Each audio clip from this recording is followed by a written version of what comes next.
Halo semuanya, perkenalkan nama saya Saidina Pambayun. Nomor induk mahasiswa saya 1301622047. Pada kesempatan kali ini saya akan membahas teorema sisa Cina, yang tepatnya itu pengaplikasian teorema sisa Cina di kegiatan yang ada di kehidupan sehari-hari. Nah, untuk kegiatannya sendiri, saya membahas teorema sisa Cina digunakan dalam permainan kartu. Jadi, contoh nyatanya itu bisa kita lihat di soal nih. Jadi seorang pesulap melakukan permainan kartu dan membuat dua tumpukan kartu yang mana dua tumpukan kartu itu masing-masing terdiri dari 3 kartu yang identik dengan urutan terbalik. Jadi misalnya ada tumpukan A dan tumpukan B. Tumpukan A isinya kartu dengan angka 1, 2, 3.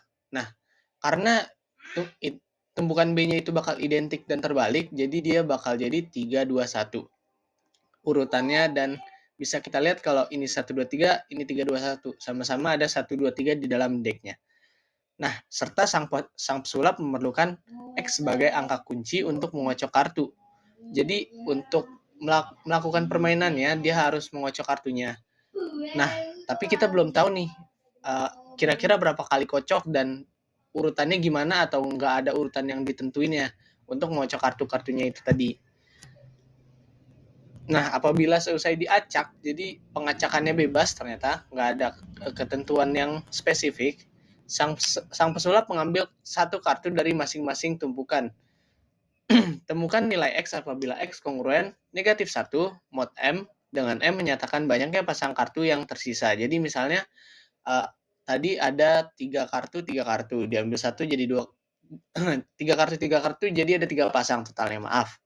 Kemudian setelah diambil satu-satu dari masing-masing dex, diambil satu dari masing-masing dex, maka sisanya itu jadi 2 pasang. Jadi kita dapat negatif 1 mod 3, negatif 1 mod 2, dan negatif 1 mod 1.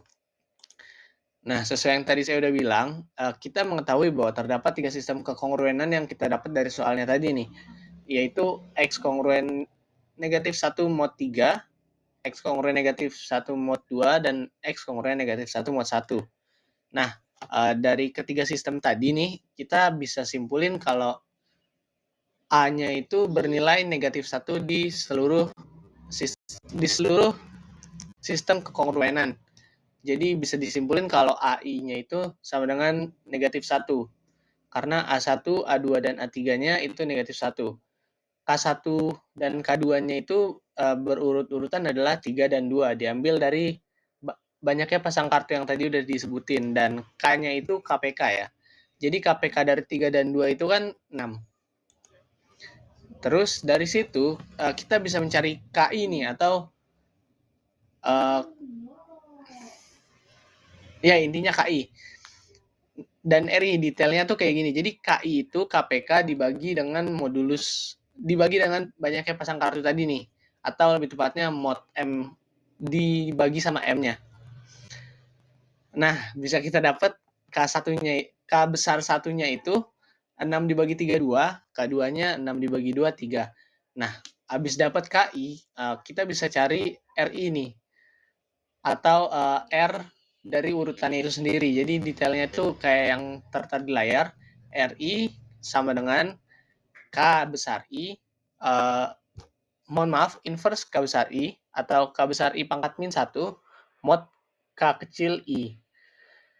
Nah, jadi kita dapat R1-nya itu sama dengan 1/2 karena K besar I-nya itu 2 dan 2 pangkat min 1 itu 1/2 mod 3, dan R2-nya itu 1/3 mod 2.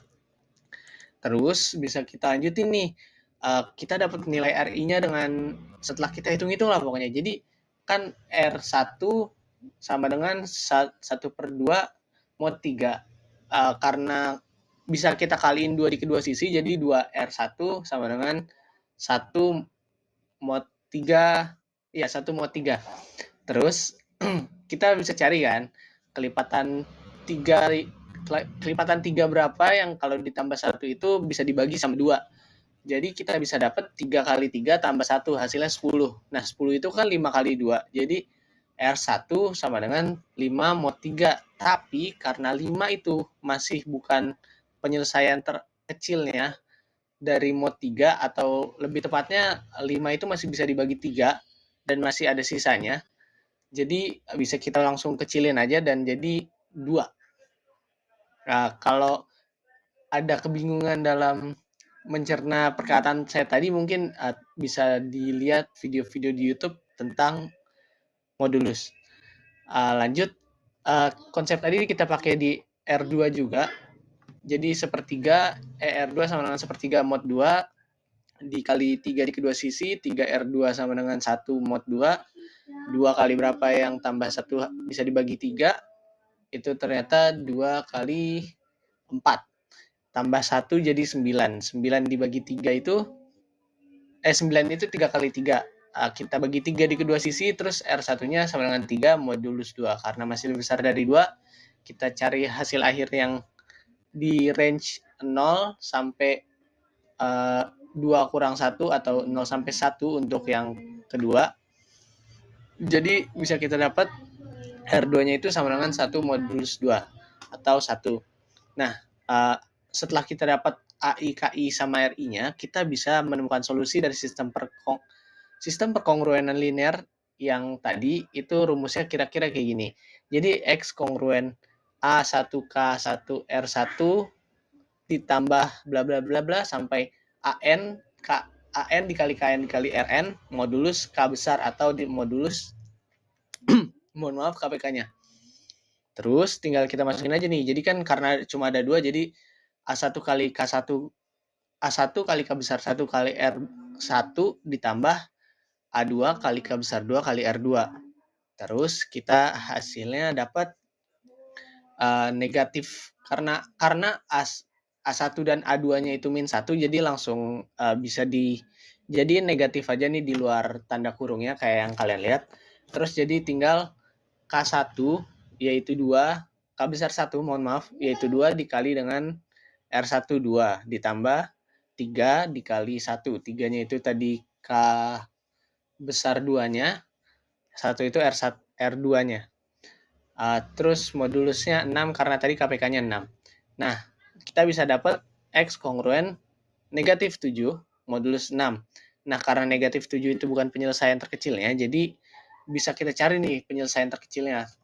Untuk penyelesaian terkecilnya sendiri itu range-nya ya, mulai dari 0 sampai dengan mod. Jadi kan ada mod M. Jadi 0 sampai dengan M-1. 0 lebih kecil dari sama dengan, mohon maaf, X lebih kecil dari sama dengan M-1. Jadi lebih kecil dari 6 lah intinya. Bisa kita bilang 0 sampai 5 untuk yang ini. Jadi karena negatif 7 bukan di dalam range itu, kita harus cari yang ada di dalam range itu. Jadi berapa nih kelipatan 6 yang masuk ke range itu, dan bisa kita bilang kongruen sama X-nya. Kalau kita tambahin 6 nih, berarti kan masih negatif 1, masih belum masuk. Tambahin 6 lagi, oh jadi 5. Udah masuk nih, udah masuk range-nya. Jadi bisa kita simpulin kalau X-nya itu sama dengan 5. Jadi nilai kunci yang dibutuhin untuk sang pesulap buat ngacak kedua tumpukannya. Buat ngacak kedua tumpukannya itu 5. Jadi misalnya tumpukan A pertama, B kedua, C ketiga, mohon maaf, A pertama, B kedua, A ketiga, B4, A kelima gitu. Atau mungkin A1, 2, 3, 4, 5. Itu juga hasilnya bakal sesuai dengan prediksi sip sulap karena angka atau nilai kuncinya itu udah ketemu. Sekian presentasi dari saya, mohon maaf bila banyak kurangnya. Assalamualaikum warahmatullahi wabarakatuh.